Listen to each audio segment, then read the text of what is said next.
जरा सोचिए, बाहर एकदम सर्द हवा चल रही है, खिड़कियों पर लगातार दस्तक हो रही है और चारों तरफ सन्नाटा इतना गहरा है कि आपको अपनी ही धड़कन साफ सुनाई दे रही है।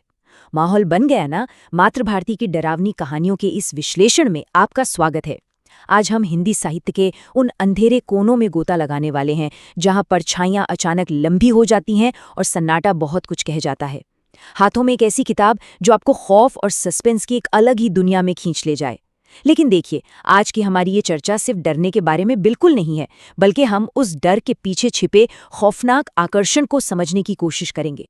तो चलिए सीधे मुद्दे पर आते हैं। ये मानव मनोविज्ञान के सबसे दिलचस्प और सच कहूं तो सबसे अजीब रहस्यों में से एक है। इंसान आखिर अपनी मर्जी से डरना क्यों चाहता है? मतलब, जब हम अपने घर में बिल्कुल सुरक्षित बैठे हैं, तो फिर खुद को उन भयानक काल्पनिक दुनियाओं में क्यों धकेलना जहां हर आहट पर दिल की धड़कन तेज हो जाए? मातृभारती का डरावनी कहानियों का जो पूरा कलेक्शन है ना, वो इसी अद्भुत विरोधाभास पर टिका है। क्या ये सिर्फ एक थ्रिल है, टाइम पास है, या फिर हमारे दिमाग को सच में कुछ ऐसा चाहिए जो इस रोजमर्रा की बेहद सुरक्षित और साधारण जिंदगी में हमें नहीं मिल पाता? आजकल के इस भाग दौड़ भरी शोर शराबे वाली डिजिटल दुनिया को ही ले लीजिए। चारों तरफ बस शोर, नोटिफिकेशंस की बाढ़, सूचनाओं का अंबार है। कई बार ये सब बहुत भारी और दम घोटू सा लगने लगता है ना? लेकिन डरावनी कहानियों का असली जादू इसी शोर को एकदम से शांत करने में है।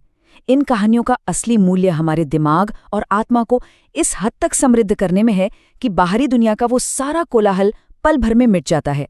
जब आप एक बेहतरीन हॉरर बुक में खो जाते हैं तो आपके सामने सिर्फ और सिर्फ वो शुद्ध रहस्य और डर होता है। अजीब लग सकता है, लेकिन ये बाहरी अराजकता से निकालकर एक नियंत्रित खतरे का सामना कराता है, जो असल में एक अजीब सा सुकून देता है।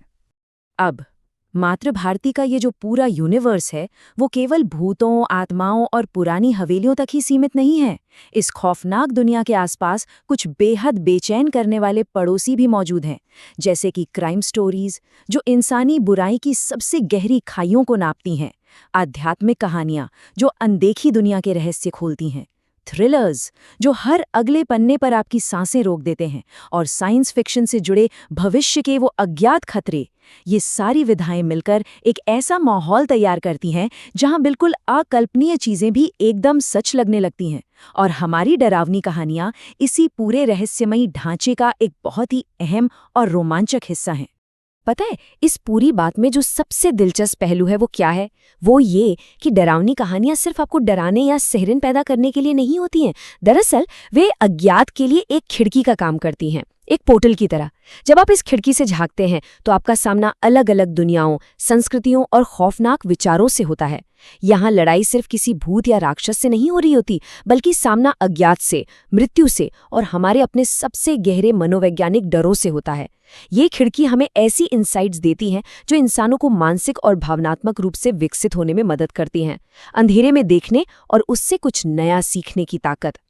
चलिए इसे थोड़ा और बारीकी से समझते हैं कि ये डर काम कैसे करता है। ये खौफनाक अनुभव सिर्फ किताब के पन्नों पर ही खत्म नहीं हो जाता।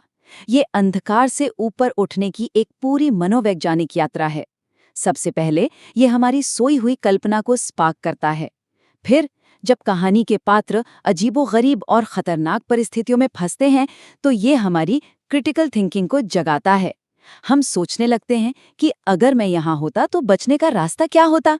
इसके बाद ये सहानुभूति पैदा करता है, क्योंकि हम पीड़ित के दर्द को गहराई से महसूस करने लगते हैं। और अंत में उस खौफ से बाहर आकर एक अजीब सी सांत्वना और विजडम यानी ज्ञान प्राप्त होता है। ये सिर्फ एक डर नहीं है, ये हमारे सर्वाइवल टूल्स को निखार रहा है। जरा इस बात पर गौर कीजिए, क्योंकि ये एक बहुत बड़ा कॉन्ट्रास्ट है। एक तरफ हमारे पास अज्ञात से आने वाली अनिश्चितता और अराजकता का बवंडर है, और दूसरी तरफ ज्ञान और सांत्वना का एक शांत किनारा। सुनने में अजीब लग सकता है कि डर से शांति कैसे मिल सकती है, लेकिन डरावनी कहानियां वास्तव में इन दोनों के बीच का एक ब्रिज है। मातृभारती का ये साहित्य हमें दिखाता है कि जब हम सुरक्षित रूप से पन्नों के भीतर इन भयानक डरों का सामना करते हैं तो हम असल जिंदगी की अनिश्चितताओं से निपटने के लिए खुद को तैयार कर रहे होते हैं। एक तरह की मेंटल ट्रेनिंग है ये। काल्पनिक खौफ से गुजरना और वहां से सुरक्षित वापस लौटना हमें असल में एक अद्भुत शांति और लचीलापन देता है। तो इस पूरी चर्चा की सबसे अहम बात ये निकल कर आती है कि वे भयानक चरित्र और रोंगटे खड़े कर देने वाले सीन, जिन्हें हम अक्सर रात के अंधेरे में पढ़ने से बचते हैं, वे सिर्फ पन्नों में कैद नहीं रहते। वे हमारी जिंदगी के एक तरह से अपरिहार्य साथी बन जाते हैं। वे हमारे मानवीय अनुभवों का एक बहुत गहरा हिस्सा बन जाते हैं। वे हर कदम पर हमारे साथ चलते हैं, सिर्फ ये याद दिलाने के लिए कि अंधेरे में भी उम्मीद और अस्तित्व की लड़ाई लड़ी जा सकती है। ये खौफनाक किताबें बहुत ही अजीब लेकिन सच्चे तरीके से हमें मानसिक रूप से अधिक मजबूत और इमोशनली ज्यादा मैच्योर बनाती हैं। आखिरकार किताबें सिर्फ टाइम पास या मनोरंजन का साधन तो होती नहीं है ना? वे हमें प्रेरित कर सकती हैं, हमें चुनौती दे सकती हैं और हमारे आसपास की दुनिया को लेकर हमारी समझ को और गहरा कर सकती हैं। मातृभारती की इन खौफनाक कहानियों के मामले में तो ये बात बिल्कुल 100% सच है। चाहे आपका उद्देश्य कुछ नया सीखना हो, खुद का विकास करना हो या सिर्फ शुद्ध रोंगटे खड़े कर देने वाले सस्पेंस का मजा लेना हो, इन कथाओं के अंधेरे में बहादुरी से उतरना अंततः हमें एक बहुत ही गहरी समझ की ओर ले जाता है। इसके जरिए हम न सिर्फ इस बाहरी रहस्यमय दुनिया को बेहतर समझते हैं, बल्कि खुद के भीतर छिपे डरों को भी पहचान पाते हैं।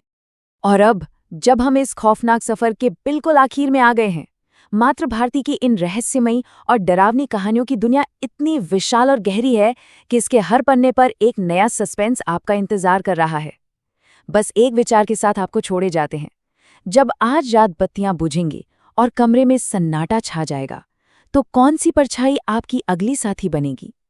क्या वो कोई रहस्यमयी आत्मा होगी या शायद आपके ही दिमाग का कोई अनसुलझा डर? इस रहस्यमयी दुनिया में गोता लगाएं और खौफ के नए आयाम खुद खोजें। हमारे इस विश्लेषण का हिस्सा बनने के लिए आपका बहुत बहुत शुक्रिया।